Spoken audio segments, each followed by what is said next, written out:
haven't once asked a person's educational background. Like recently we hired one guy and then he said he's an MBA after he joined. I said, dude, we hired an MBA, what the hell? Because we had this running joke that we were gonna hire an MBA. So, no, I think it's just generally, we have never really hired based on education. And so people who are listening and want to join Zerodha, what is it that you look for? I mean, what makes a good you need to be passionate person? about what we are trying to solve for. Right? As a business, I think what we're trying to solve for is we want to help Indians do better with their money. I mean, the vision has changed over time, but today we are for that. And if people think, they want to be part of the org,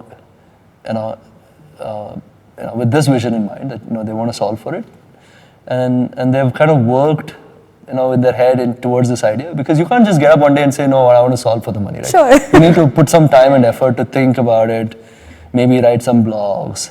Right? I think one of the good things about the way Kailash hires for the tech team is anyone who wants to join the tech team, he needs to have a FOSS hobby project.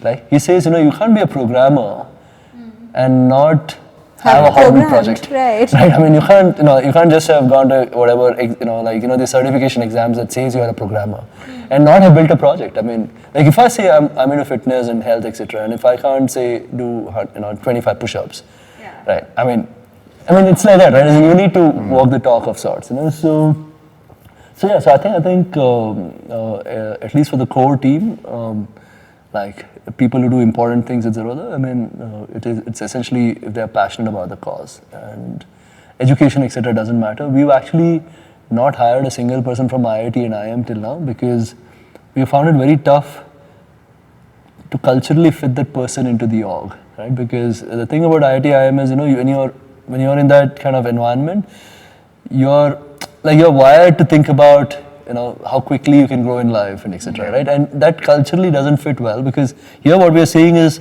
I can't tell you how quickly. When someone comes to me and says, Nithin, how quickly I'll become from this to this. I said, dude, I don't know. I mean, I don't know where a business is gonna be. So how can I tell you where you will be? But if you're okay saying that, we get up every day, we keep doing something different, and we keep getting better as a business. And if you're okay to take the chance, then it's okay. And that we find it very hard in this people, even from the startup ecosystem, right? People who work for startup ecosystem, they're wired in a certain way today culturally, which is I want to grow fast, I want to grow at any cost, I want to quickly go from point A to point B. And I don't think there's anything in life that can happen quickly, So it's